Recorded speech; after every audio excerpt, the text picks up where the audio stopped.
things that they want to work on or things that they struggled with during rounds?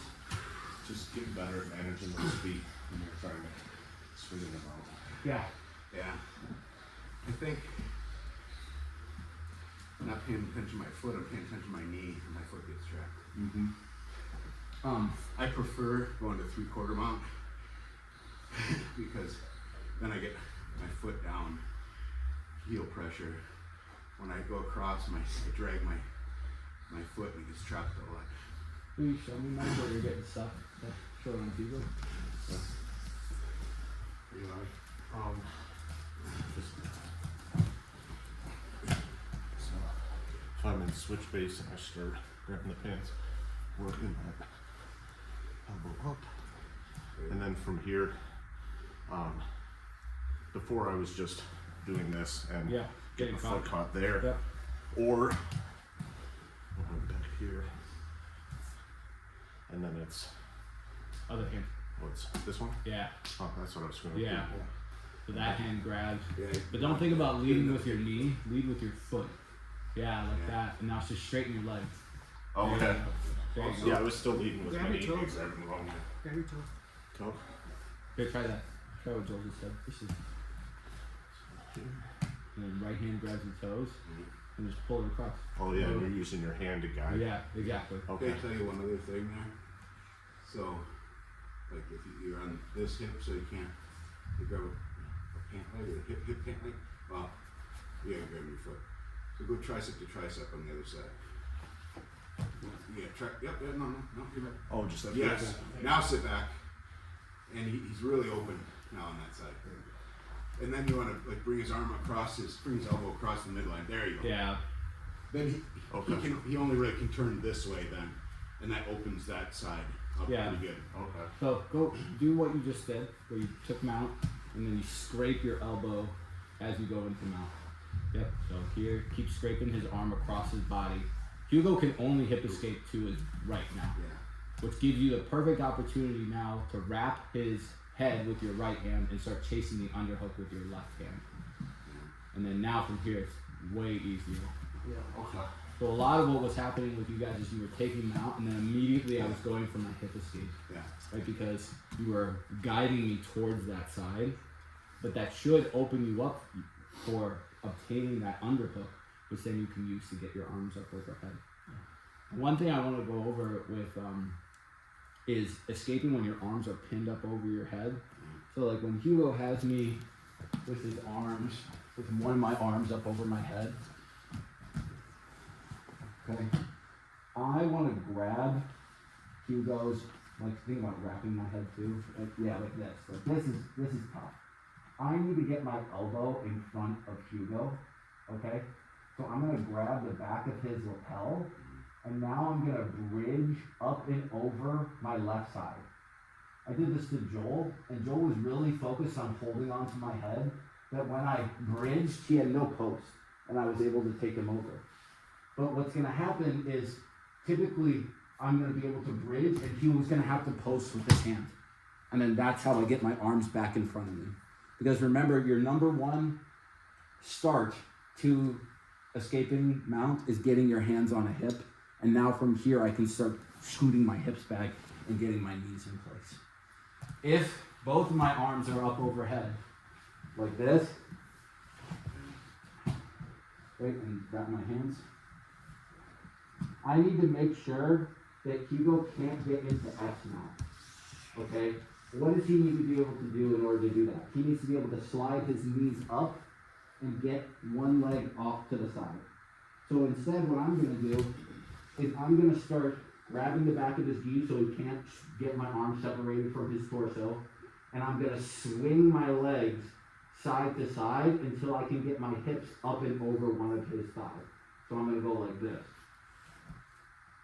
Okay, from here, I've negated his S mount. Even if Hugo tries to start getting up into mount on me right here, he's gonna have to compromise his base in some way, shape, or form because he can't move this leg. And then from here, even if he tries to sit all the way through, then I can get my hands back in place. Does that make sense? Yeah. Anything else? I got something. Yeah. So when Now I'm in mount. I'll go down here. Even if this arm is up, you're doing this cross hip pressure on my waist here. So even if I have this, it's really difficult for me to get my hips in to get this head and arm, or go to that S mount right here. So I know you can dig, like you could switch your arms and dig this out. Is there anything else that you're looking for to combat this? So I can switch my hands from here, and now I can apply my crossface, and then all I'm gonna do is I'm gonna pin your hand in place. Okay. Right? If you're really focused on keeping this right where it is, all I'm gonna do now is I'm gonna bring my opposite knee up, and then I pull your head up. And what do you got, triangle? So this is where. This one you don't cross your legs necessarily. It's just heel the knee. So he's here, right? I'm able to shut down this escape. I switch my hands like this. I switch my head to the opposite side. I still have nice shoulder pressure here. I pin his hand. So one thing too that I'm doing to maintain my stability is I don't just sprawl my leg straight. I hook and grapevine this leg and scrawl that back, which allows me to then stay connected to his hips, so that if he tried to bridge me right here, it's really hard. And then I just pin his hand to his chest, slide this knee up, pull everything up, and then go for my triangle. What if you go the other way? What if you, instead of sliding this knee up, when you have this arm pinned, if you slide your left knee up over?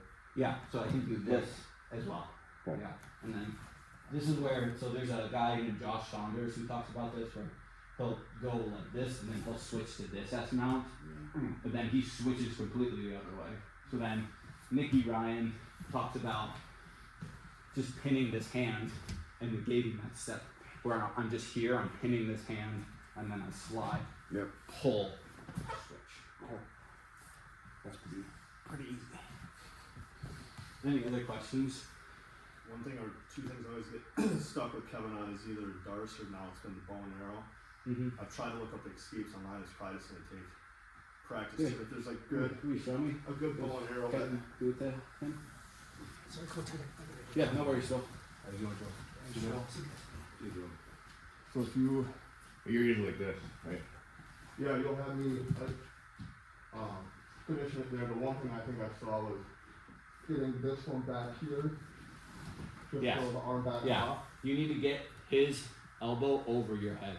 Because if you can get your elbow over his head, he can't choke you with that cross or with that collar grip right here. And I tried it 2 ways. He had it Yeah. way too far. I think I just need to time it better. Take your right hand instead and grab his elbow instead of your left hand right there. Yeah, that's a weak position. pull it. Yeah, hold down and then chuck your chin, and then there you go. I mean, the other thing too, just in general, like when somebody starts reaching for your lapels in your neck, you have to be hypersensitive to that, and basically you're gonna give up your position to not get choked. I mean, that's why I focus on it. Is if Brandon or Paulo or whoever are going for my neck, I need to say, okay, I'm not gonna win the position. I'm just not gonna choke. Yeah. Right. If you focus on that, Darce is a little bit different, but with that, I mean, this is just. We were escaping the back. Bye, Joel. Thank you for coming. Recognizing that there's a back attack there, and then he's catching you midway. Yeah. With your Darce, when Kevin is Darcing me right here, there's a couple of ways that I can stop it. I've found that the easiest one is I just belly down. Right, because now it's really hard for him to continue to slide one arm through. There's also a position, come unattached to me real quick, where I just take my hands and I do this, called Happy Baby. Because I've created a frame here, even if Kevin squeezes as hard as he can, so lock up your full Darce on me. It's called a home run. If I just do this, even if Kevin squeezes as hard as he can, he's not gonna tap me right here. And so he'll gas out before. However, I've come into contact with people who, when I do this on them, they'll take this knee that's closest to my elbow, opposite me, and they'll thread it through my elbows, or they'll just like knee my elbow out of the way, like that, or they'll pin my hand down and then they'll slide and then finish me right there. Craig Jones also talks about with the Darce escape, how he'll just dive through here. Like, so he'll just start going like this. Like, he'll just dive deeper into the choke, because Kevin is hoping that when I get choked right here, I'm gonna start like pulling this way, And so he is of the opinion, like, I'm just gonna start coming up like this, right? And now from here, I can give up my back, or I can give up this position in lieu of getting choked right here. But as long as my arm is across my body, or across his body, it's really hard for Kevin to choke me. Yeah, that's straight into it. These are probably. Any other questions? Yeah. Let's get a picture and get out of here. 1, 2, 3.